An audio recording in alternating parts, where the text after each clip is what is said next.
Berteman di masa dewasa bukan hanya soal datang ke sekolah dan menjadi salah satu dari sedikit orang berdasarkan penampilan. Seni halus untuk tidak bersikap menyebalkan cukup lama hingga seseorang mengundang Anda ke rumahnya bisa menjadi tantangan nyata bagi sebagian orang. Jika Anda merasa menjaga persahabatan tetap hidup itu sulit, maka Alux hadir untuk memberi Anda kebenaran. Selamat datang di alux.com, tempat para miliarder masa depan datang untuk mendapatkan inspirasi.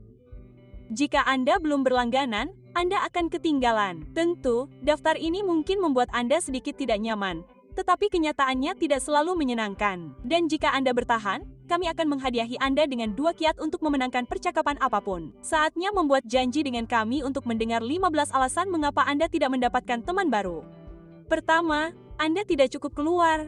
Tidak ada gunanya duduk di rumah dan mengeluh tidak punya teman. Saatnya mengakui fakta bahwa Anda mendapatkan apa yang Anda berikan ke dalam cangkir persahabatan. Tidak ada. Mereka juga tidak akan muncul secara ajaib di sofa Anda saat Anda menonton maraton Sex in the City untuk ketiga kalinya tahun ini. Anda harus keluar dan mencari kelompok Anda. Jika penting bagi Anda untuk memiliki teman yang memiliki minat yang sama dengan Anda, maka tempat yang tepat untuk menemukan mereka adalah di klub-klub yang memiliki minat yang sama. Bergabunglah dengan kelompok pendaki gunung, daftarkan diri Anda untuk mengikuti kelas memasak, atau datangi acara sosial di klub kapal pesiar setempat. Memiliki minat yang sama adalah cara termudah untuk memulai percakapan. Satu saat Anda membandingkan tas ransel dan saat berikutnya Anda berencana untuk mendaki Machu Picchu bersama. Jika memiliki nilai-nilai yang sama itu penting, maka mungkin bergabung dengan sukarelawan, gerakan sosial, atau protes adalah tempat Anda menemukan kelompok pertemanan Anda. Memulai percakapan di platform sosial mungkin bisa menjadi awal yang baik. Namun, tidak diragukan lagi bahwa ini bisa memanas dan juga menimbulkan musuh. Jadi, berhati-hatilah. Lebih baik pilih untuk menjadi sukarelawan di kegiatan pengumpulan dana kolektif atau membantu mengecat tempat penampungan lokal dan Anda akan segera mengobrol mencari tahu dengan siapa Anda ingin lebih sering bergaul. Satu koneksi selalu mengarah ke koneksi lainnya. Dan meskipun Anda mungkin hanya menemukan satu orang yang Anda lihat sebagai pilihan pertemanan,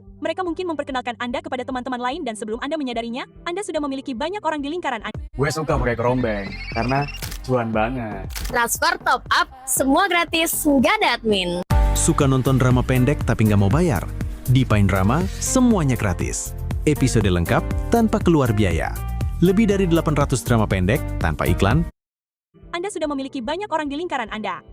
Kedua, Anda tidak peduli dengan teman-teman Anda. Berteman hanyalah permulaan. Mempertahankan mereka adalah keterampilan berikutnya yang harus dikuasai. Dan seperti kebanyakan hewan di planet ini, kawanan didasarkan pada keuntungan bersama. Jadi, Anda harus memastikan bahwa Anda memberikan porsi yang sama pada apa yang Anda ambil dari persahabatan Anda, atau persahabatan itu akan gagal dan memudar. Jika Anda melihat kembali persahabatan yang tidak berhasil, dapatkah Anda yakin bahwa Anda menunjukkan perhatian dan kepedulian kepada teman Anda? Apakah Anda menelepon mereka ketika mereka menghadapi ujian besar atau menanyakan kabar mereka ketika ibu mereka sedang sakit? Apakah Anda memberi mereka apa yang mereka butuhkan ketika mereka putus cinta? Atau apakah Anda lebih kesal karena mereka tidak ingin pergi ke pesta dengan Anda? Itu juga tergantung pada kepedulian sehari-hari. Jika Anda tidak peduli dengan apa yang terjadi dalam kehidupan teman Anda, tetapi mendominasi mereka dengan kabar terbaru tentang kesibukan dan perasaan Anda tentang segala hal, tidak akan lama sebelum mereka mengabaikan Anda. Pastikan pintu terbuka dua arah dan mintalah kabar terbaru serta tunjukkan kepedulian terhadap kehidupan teman Anda juga.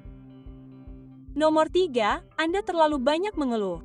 Pernahkah Anda berada di sekitar seseorang dan ketika Anda meninggalkannya, Anda merasa warna-warna tampak lebih cerah dan dunia terasa lebih baik dari sebelumnya? Mungkin karena mereka lebih cerah. Di sisi lain, jika Anda mendapati teman-teman Anda menolak ajakan Anda untuk minum kopi dan merencanakan pertemuan dan tidak menyertakan Anda, mungkin Anda perlu memutar ulang beberapa pertemuan terakhir dengan mereka dan memperhatikan cara Anda membingkai semuanya. Apakah Anda menghabiskan malam dengan menceritakan setiap hal yang menyedihkan dan menyedihkan dalam hidup Anda? Betapa bangkrutnya Anda? Betapa bos Anda buruk dan pekerjaan Anda menyebalkan? Betapa mantan Anda adalah orang terburuk di dunia? Dan betapa pemilik rumah Anda bodoh? Maka Anda mungkin menjadi alasan tidak ada yang ingin bergaul dengan Anda. Setiap orang memiliki tantangannya masing-masing. Kebanyakan dari kita punya bos, tuan tanah, atau mantan yang buruk. Setiap orang merasa bangkrut dari waktu ke waktu, dan kita tidak selalu menikmati pekerjaan kita. Namun, agar disukai, Anda perlu menyingkirkan monolog negatif yang terus-menerus menggambarkan Anda sebagai orang yang paling tertindas di planet ini. Mengasihani diri sendiri cepat melelahkan. Jadilah orang dewasa dan hadapi iblis Anda. Ganti pekerjaan, pindah apartemen, berhenti mengikuti mantan Anda di Instagram. Lakukan tindakan untuk memperbaiki apa yang salah karena orang dewasa lainnya tidak ingin mendengar Anda membicarakan masalah yang sama 3 tahun dari sekarang ketika Anda tidak melakukan apapun untuk memperbaiki situasi. Itu melelahkan, itu membosankan, dan tidak ada yang suka pengeluh.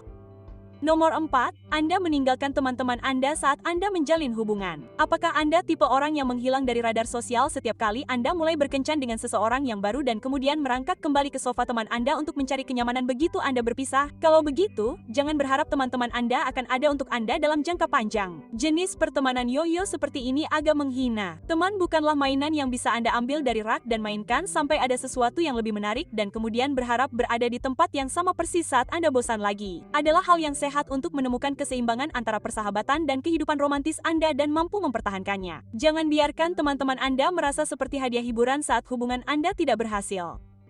Nomor 5, Anda tidak menangkap isyarat sosial orang lain. Pernahkah Anda mencapai kesimpulan dari kilas balik yang memukau tentang Presiden Amerika terbaik dan menyadari semua orang di meja makan melihat ponsel mereka? Ini mungkin berarti Anda melewatkan beberapa isyarat sosial di sepanjang jalan bahwa teman-teman Anda mulai bosan dengan percakapan Anda. Mereka tidak bermaksud bersikap kasar. Mereka mungkin telah kehabisan semua isyarat sosial bahwa mereka tidak terlalu peduli dengan topik tersebut seperti Anda. Jika tidak ada yang mencoba untuk memberikan masukan tentang topik tersebut, menambahkan komentar, dan berhenti mengangguk, maka Anda gagal memperhatikan keterlibatan mereka. Anda tidak membiarkan percakapan beralih secara alami ke sesuatu yang lebih menarik bagi Anda berdua. Percakapan adalah jalan dua arah, bukan ruang kuliah. Pastikan Anda membaca situasi dan menyadari minat orang lain sebelum kebutuhan Anda sendiri untuk menyampaikan seluruh omelan Anda. Tidak banyak orang yang akan dengan sukarela mengajak Anda ikut jika Anda mendominasi percakapan atau memaksakan pendapat orang lain yang berharga. Nomor 6, Anda berusaha terlalu keras. Apakah Anda selalu menjadi orang yang memaksa untuk berkumpul dengan teman-teman atau selalu memohon orang untuk tinggal lebih lama di bar? Anda mungkin berusaha terlalu keras dan terkesan terlalu bergantung. Hidup adalah tempat yang sibuk dan kita semua memiliki banyak hal yang harus dilakukan. Pastikan Anda tidak menyudutkan teman-teman Anda dengan lebih dari yang mereka bersedia berikan untuk persahabatan Anda. Cobalah untuk rileks. Fokuskan energi Anda pada aktivitas, pekerjaan, atau keluarga Anda sendiri, dan biarkan persahabatan Anda berkembang secara alami. Anda akan terlihat lebih menarik bagi teman-teman baru jika jelas Anda memiliki kehidupan yang penuh dengan banyak sisi yang berbeda dan bahwa kebahagiaan Anda tidak bergantung pada persahabatan mereka. Nomor 7, Anda menindas teman-teman Anda. Apakah Anda tipe teman yang suka memerintah? Apakah Anda mendidik teman-teman Anda dengan cara yang agresif atau menunjukkan ketidaksetujuan Anda saat mereka tidak menuruti nasihat Anda? Kalau begitu, Anda mungkin seorang pengganggu dan tidak ada yang menyukai pengganggu. Pastikan Anda menghargai hak teman-teman Anda untuk memilih sendiri. Ingatlah bahwa mereka juga orang dewasa dan memiliki kemampuan untuk menilai apa yang terbaik bagi diri mereka sendiri. Bahkan jika Anda tidak setuju, memberikan setiap orang ruang untuk membuat pilihan mereka sendiri dan membuat kesalahan mereka sendiri adalah bagian dari menunjukkan cinta dan kasih sayang. Tidak perlu mengungkit kegagalan mereka dengan kata-kata yang penuh dendam. Sudah kubilang, itu tidak akan menghasilkan persahabatan yang langgeng. Nomor 8, ekspektasi Anda terhadap persahabatan terlalu tinggi. Anda mungkin tipe orang yang mengingat ulang tahun semua orang, membuat biskuit Natal buatan sendiri untuk semua orang, dan mampu menjaga anjing mereka dalam waktu singkat. Namun, tidak semua orang adalah teman seperti itu. Jika Anda terlalu berharap pada teman-teman Anda, itu tidak akan bertahan lama. Biarkan teman-teman Anda menjadi diri mereka sendiri. Sibuk, berantakan, pelupa, dan tidak sempurna seperti kita semua. Teman mungkin mengecewakan Anda, tetapi itu bagian dari kehidupan. Jangan menilai mereka dengan standar yang terlalu tinggi sehingga mereka tidak dapat memenuhi kebutuhan Anda. Maafkan teman Anda sebagaimana Anda ingin dimaafkan saat Anda berbuat salah. Memiliki beberapa teman baik yang dapat Anda hubungi juga akan membantu mengurangi tekanan pada satu orang sehingga teman Anda tidak merasa Anda terlalu membutuhkannya karena hal ini dapat membuat mereka tidak menyukai persahabatan Anda untuk selamanya. Surprise! Aku bagi-bagi uang ke Shopee kalian. Merasa Anda terlalu membutuhkannya karena hal ini dapat membuat mereka tidak menyukai persahabatan Anda untuk selamanya. Nomor 9, mulut yang terbuka dapat menenggelamkan kapal. Gosip yang menarik dapat menggoda Anda untuk ditelan, tetapi itu dapat menjadi tiket sekali jalan menuju pil kesepian. Dengan sangat cepat, teman-teman Anda akan mulai melihat pola jika Anda terus menjelek-jelekkan orang lain dan akan berhenti mempercayai Anda. Lagi pula, jika Anda memiliki sesuatu yang menarik untuk diceritakan kepada orang lain, rahasia apa dari mereka yang Anda bagikan di sekitar pendingin air? Jika Anda ingin tetap berteman, tunjukkan kepada mereka bahwa Anda dapat dipercaya. Jangan menyebarkan rumor dan lebih baik membicarakan orang lain daripada membicarakan mereka. Ini menunjukkan bahwa Anda yakin dengan nilai diri sendiri untuk dapat memuji orang lain. Nomor 10, Anda adalah pencatat skor. Hanya Scrooge yang tahu persis siapa yang membayar apa ketika menyangkut teman-temannya. Tetaplah bermurah hati dengan teman-teman alih-alih menghitung dengan sempurna. Hal yang sama berlaku untuk sikap kebaikan. Apakah benar-benar penting siapa yang mengirim pesan pertama atau siapa yang memulai pertemuan terakhir atau bahkan siapa yang salah ketika Anda berselisih? Teman yang baik memaafkan dan melupakan masa lalu. Ini tidak berarti Anda harus menjadi keset, tetapi pertimbangkan betapa pentingnya menyeimbangkan diri dibandingkan kehilangan teman baik. Nomor 11, Anda iri. Hanya orang yang tidak percaya diri yang cemburu atas kesuksesan orang lain. Ketika sahabat Anda mendapat promosi, mobil baru, atau bertunangan, itu seharusnya saatnya untuk merayakannya. Jika itu bukan reaksi pertama Anda, maka Anda perlu melakukan beberapa pekerjaan mendalam pada diri sendiri. Jika Anda merasa terancam ketika teman Anda memiliki teman baru atau hobi mulai menyita waktu mereka, maka Anda memiliki beberapa masalah yang harus diselesaikan. Bro, tidak ada teman yang dapat mengisi kekosongan keraguan diri Anda. Mengekspresikan kecemburuan semacam ini kepada teman baru atau menunjukkannya dengan perilaku agresif pasif bisa menjadi alasan Anda tidak dapat membuat teman tetap bersama Anda. Sebaliknya, rayakan keberhasilan teman Anda dan turut berduka cita atas kekecewaan mereka. Pertimbangan seperti ini terhadap orang lain adalah yang membuat Anda menjadi tipe teman yang tidak dapat digantikan.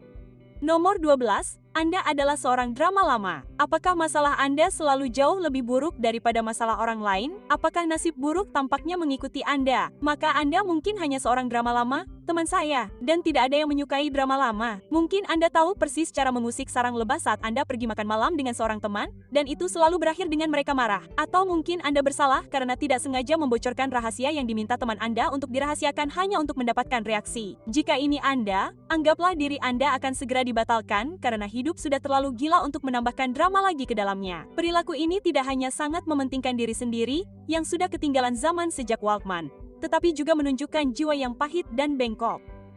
Nomor 13, Anda menjadikan segalanya tentang diri Anda sendiri. Mengikuti tipe orang yang selalu memiliki masalah terbesar dalam kelompok adalah pembicara yang dapat mengubah subjek apapun menjadi diskusi tentang kehidupan mereka. Bahkan jika Anda berbicara tentang perjalanan fiktif ke inti bumi, orang ini akan mengalihkan pembicaraan dengan sesuatu seperti, "Itu mengingatkan saya pada saat saya." Jika Anda tampaknya menemukan cara untuk menjadikan setiap topik tentang sesuatu yang dapat Anda kaitkan dengan diri Anda sendiri, pertimbangkan apakah orang akan benar-benar menganggapnya menarik atau apakah relevan untuk mengalihkan fokus percakapan ke diri Anda sendiri. Membawa diri Anda ke dalam segala hal dapat menjadi jalan cepat untuk mendapati diri Anda ditinggalkan dari apapun yang terjadi di masa depan dengan teman-teman ini. Nomor 14, Anda selalu benar. Jika ini sama sekali tidak terdengar seperti Anda, maka kenyataannya adalah bahwa ini kemungkinan besar adalah Anda. Mungkin Anda mendapati orang-orang mudah menyerah dalam perdebatan di sekitar Anda, atau Anda menyadari bahwa ketika Anda memasuki suatu diskusi, orang lain akan mengalah. Ini mungkin bukan karena Anda seorang pendebat yang hebat. Bisa jadi karena Anda sulit diajak bicara. Percakapan bukanlah tentang meyakinkan semua orang untuk setuju dengan sudut pandang Anda. Jika ini tujuan Anda, maka Anda mengambil jalan yang salah dalam mencari teman. Cobalah untuk mengikuti arus. Baca suasana dan nikmati perbedaan pendapat daripada memaksakan pendapat Anda bahwa pendapat Anda adalah yang paling benar. Nomor 15, Anda tidak bergaul di tempat yang tepat. Jika Anda merasa memiliki kemampuan dan tidak dapat menemukan kesalahan dalam pendekatan Anda terhadap persahabatan, maka mungkin Anda tidak mendapatkan teman yang tepat. Jika Anda mencari percakapan yang sangat merangsang, maka mungkin bertemu orang-orang di pub lokal bukanlah tempat terbaik untuk memulai persahabatan. Mungkin Anda perlu menghadiri serangkaian kuliah di universitas atau nongkrong di bagian filsafat di toko buku lokal Anda. Jika Anda mencari teman untuk berbagi hasrat kreatif Anda, datanglah ke beberapa pameran seni, pergilah ke tempat yang biasanya menjadi tempat berkumpulnya kelompok Anda. Carilah cara untuk memberi daripada menerima, dan Anda pasti akan segera bertukar nomor telepon dan membuat rencana. Dan disinilah kita berada di akhir. Aluxer, kami penasaran, apa kegagalan terbesar dalam persahabatan Anda? Apa yang Anda cari dari seorang teman baik? Beritahu kami di kolom komentar. Dan tentu saja, ini bonus bagi Anda yang tetap bersama kami sampai akhir. Nama seseorang adalah kata yang paling manis dalam kosakata mereka. Jadi, jika Anda tidak punya hal yang lebih baik untuk dikatakan, setidaknya panggil mereka dengan nama mereka. Topik favorit seseorang adalah diri mereka sendiri. Jadi, setengah dari pertempuran dimenangkan jika Anda mengajukan pertanyaan yang mendalam kepada orang lain tentang diri mereka sendiri. Anda akan terlihat hangat, peduli, dan menyenangkan hanya dengan dua kiat ini, dan Anda bahkan tidak perlu memikirkan hal menarik untuk dikatakan. Terima kasih telah meluangkan waktu bersama kami, Aluxer.